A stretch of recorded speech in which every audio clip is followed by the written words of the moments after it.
What's good, YouTube? Kcast back with another video, and we are still on the David and Celeste case. So, David just had his first hearing in court, so he just had his first court hearing and stuff like that. So, basically, they went through David's phone, not just his phone, David's phone, his laptop, basically his entire device, uh, and also they had search warrant to go through his phone, and and a lot was found on Davis' phone. Like, when I mean a lot was found on Davis' phone. Like, can you guys even imagine what was found on Davis' phone? Significant amount of CPO was found on Davis' phone. If y'all don't know what CP means, CP means child porn. A lot of child porn was found on David's phone. Like, it's honestly crazy. A lot of other things was also found on David's phone. So this video covered up the whole stuff that was found on David's phone and all that. Yeah, yeah. So let's get right straight into the video.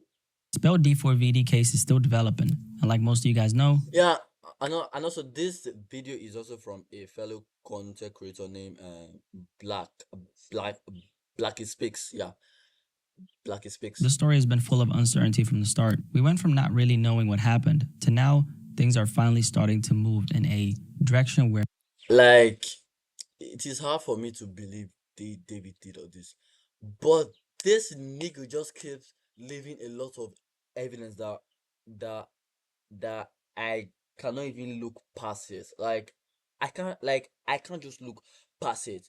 Like, they have over 40 terabytes of evidence against David. Just in the span of 1 year, they already have 40 terabytes of evidence against him. Bro, come on. 40 terabytes is a lot. That is like 40. Wait, did I say 40,000 terabytes? So, yeah, 40 terabytes of evidence against him. That is like 40,000 evidence. 40 terabyte equals like 40,000 evidence. So that's like 40,000 paperwork, shit like that, picture. And also, they are also in the very high quality, and they are also very, very sensitive.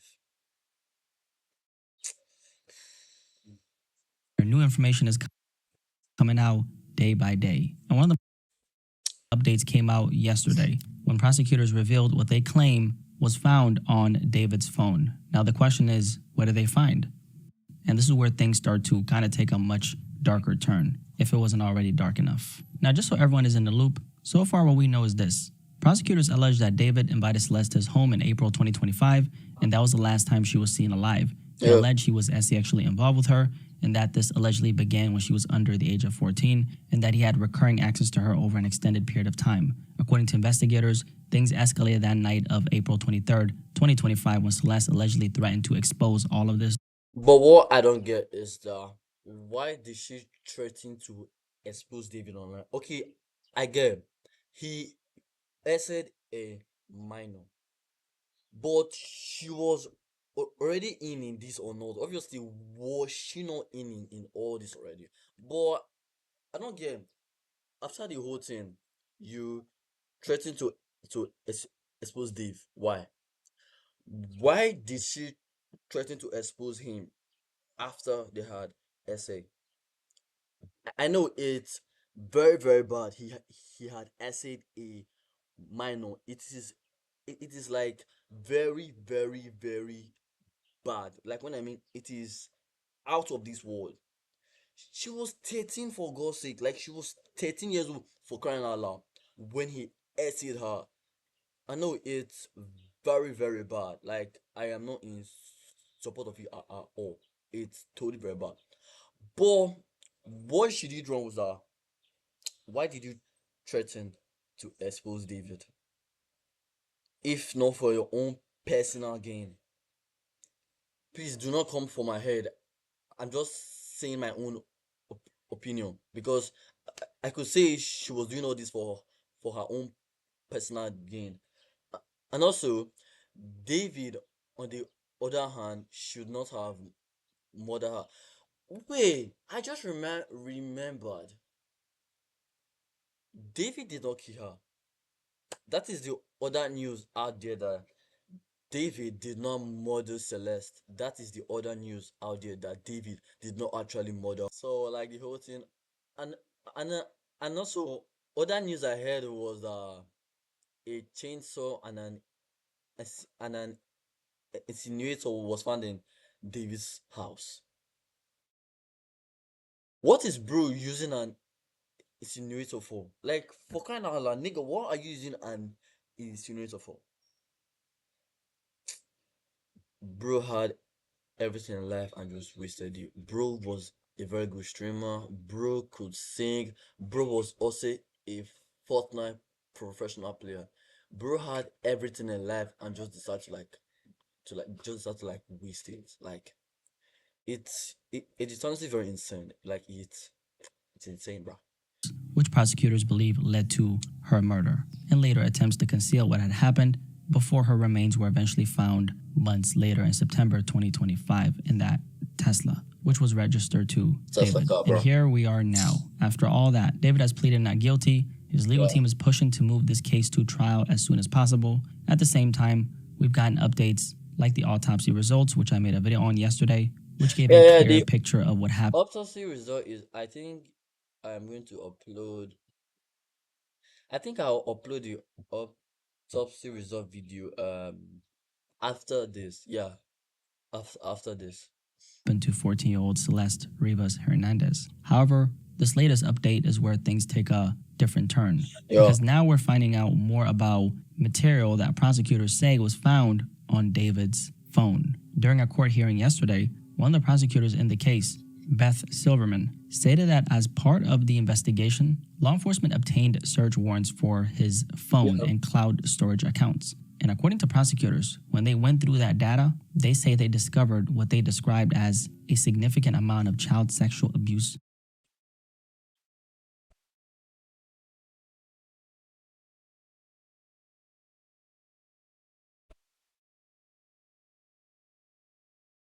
Oh, wait, why did he film it? Like, why would you even film in the first place? Why would you do something like that and film it? Material, also known as CSAM. And it's important to say this is what prosecutors are alleging, as the investigation is still ongoing and not all of the data has been fully reviewed yet. With that being said, what prosecutors are now claiming is that they allege David was in possession of CSAM found on his phone and iCloud storage. According to reports, this came up after investigators executed search warrants on his devices, which is when they say they discovered this material. And this is where things started to get even more serious, because the prosecution is now making it clear that they're eager to present their evidence in court. And the reason for that is because what they're calling the totality of the evidence they claim they have against David. Now keep in mind, when these charges were first announced, prosecutors said they had around 40 terabytes of evidence in the case. That's an overwhelming 40 amount terabytes of evidence. of And just to put it into perspective, 40 terabytes is about 40,000 gigabytes. So the totality of the alleged evidence they're talking about is massive. Now, one question I have is this. Does that 40 terabytes include everything? One question I have, why was his car in the parking lot for like how many months? 7 months, like 4 months. Davis Tesla was parked in the parking lot of only God knows where he parked it, or for like it was being parked. His Tesla car was parked in a public parking lot for 4 damn months with someone's corpse inside of the trunk. How does that even? It sounds so crazy. It sounds insane, bro. Everything found on his phone, or is that counted separately? Because as of right now, they haven't fully clarified that. But what they have made clear is that it's going to take. I think I watched this video on his.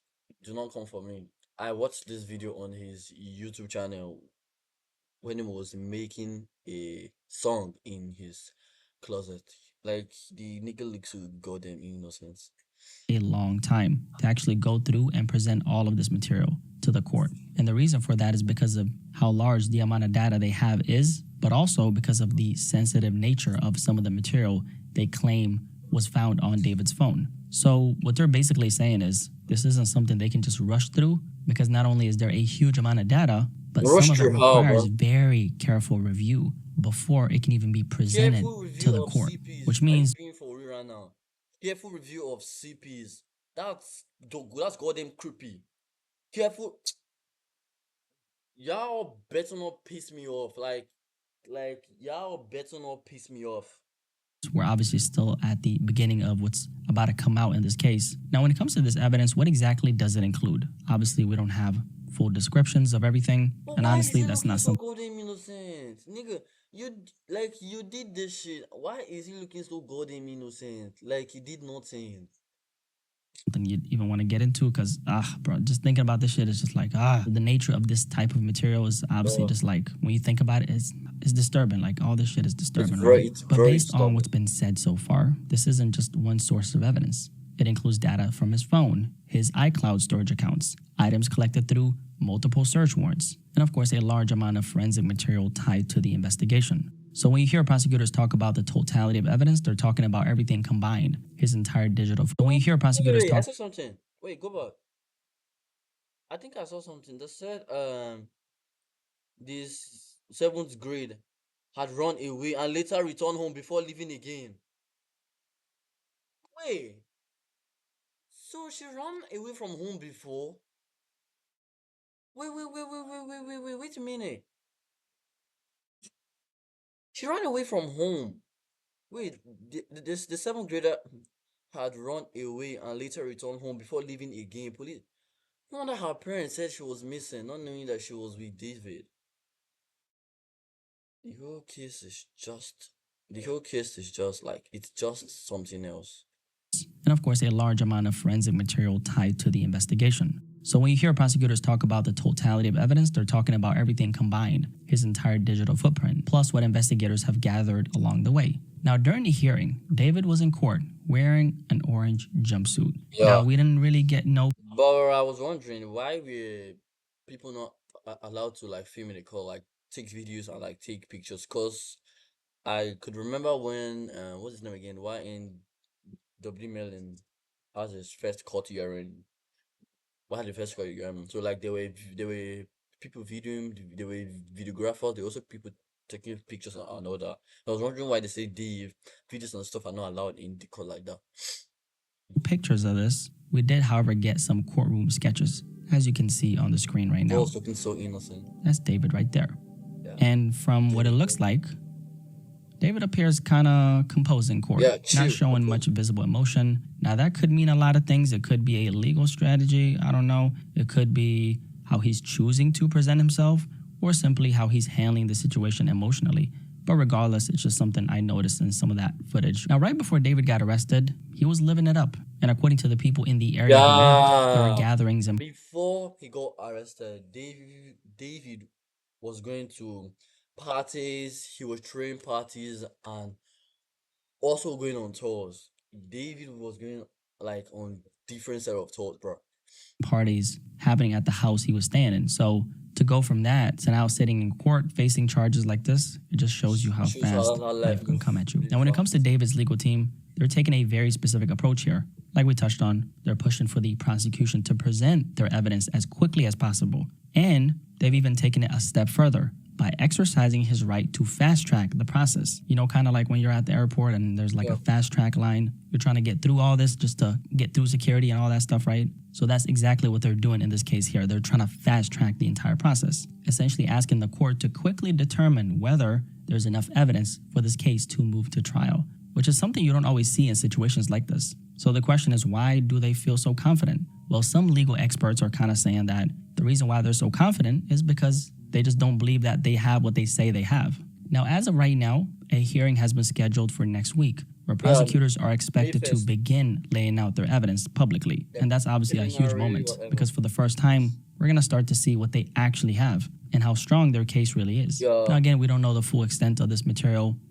I don't really even want to know, but we don't know. And also, it hasn't been stated whether Celeste is connected to any of it. And that would be absolutely horrifying if that was the case, by the way. It's not even something you want to think about too deeply, We just know how disturbing this entire story is Very already, right? disturbing, like, Especially considering it involves a dead 14-year-old little girl. Now, here's the thing about this particular announcement from the prosecution. If you're already in a situation where you're being accused of something this serious, a lot of people are going to look at any additional allegations and immediately connect the dots. Whether that's fair or not, that's just how people process things. So when prosecutors come out and say they allegedly found material like this on his devices, that's going to shape public perception in a major way. And a lot of people will believe it's that. also Now, of clean. course, we don't know if it's true. But wait, I can't I say don't get. He was charged for first degree murder. So why are people on the internet saying that David did not kill Helen, and they're saying that he does not have anything concerning her death, but her corpse was found in David's Tesla. How can you explain that? for sure, but this is what the prosecution is claiming. And something else I've kind of been thinking about, right, is you know what makes this even more disturbing? This is something I haven't really seen people bring up, particularly when it comes to this case. But when it comes to cases involving this type of disgusting material, those situations It's can disgusting. sometimes involve more than just one person. Now, I want to be very clear, nothing has Yeah. been confirmed in this case that suggests that, but it does raise questions about how something like this even existed in the first place, allegedly, according to the prosecution, and whether there could be more layers to the situation that we just don't know about yet. And again, that's not me Bro has a lot of good music. Bro has a lot of good songs. And now we just have to like watch that pass by. He just literally ran through a black artist career in 1 year. Like he just ran through a black artist career in 1 year. Check out King Von. He was at his peak when he started the whole robbing stuff, the bank robbing and the robbing of houses stuff. He was at his peak. Then he went to jail, came out from jail again, then went to a gang fight and got shot and died. Then I checked P Diddy. P Diddy was in his prime for so many years. Like P Diddy was in his prime for so many years before before they found out that P Diddy is a fucking prostitute, stuff like that. So that's how literally black artists do. They just do a lot of bullshit. And it's crazy. Just what is the only black artist I know who lived a very clean life and died because of drugs. Just what is the only black artist I know. making any claims. That's Maybe just acknowledging the Tupac. reality of how complex cases like this can be. I want you guys to keep in mind, man, like David wasn't some unknown, starving, struggling artist. This was Yeah, someone with major success, he was songs picked. with He was at millions his and peak. billions of streams. Someone who had a lifestyle that naturally comes with a lot of people around him, whether that's friends, associates, people working with him. And we do know that from a lot of the early reports in this story that a lot of people had access to his houses and kind of like the properties he was staying at and his vehicles. So when you look at a situation like this, it does make you think about the environment around him. Now, Yeah. again, to be clear, there's nothing that's been confirmed suggesting anyone else was involved in any of this, but it does raise questions about who was around, what people may or may not have known, and how much Like of this situation was visible what to is others behind the encouraged scenes. around And during the another whole aspect of this is if these allegations turn out to be true, is how does something like this even go undetected for so long? Because this right here actually brings attention to a much bigger issue. And that's how vulnerable children can be in situations like this. And it Yeah. becomes even more concerning when you're talking about someone who is high profile, someone with access, influence, and Like David was already at his peak at age 21. He already had so much at age 21. Streams, like his music has been streamed for like billions and billions and shit like that. Yeah, this whole case is just very disturbing and very disgusting. So I think we are still going to be on this very David and Celeste case to like the very end, to when the whole issue is uncovered. Please, if you do enjoy the video, please you make sure you like and subscribe and leave a comment down below. See you in the next autopsy review.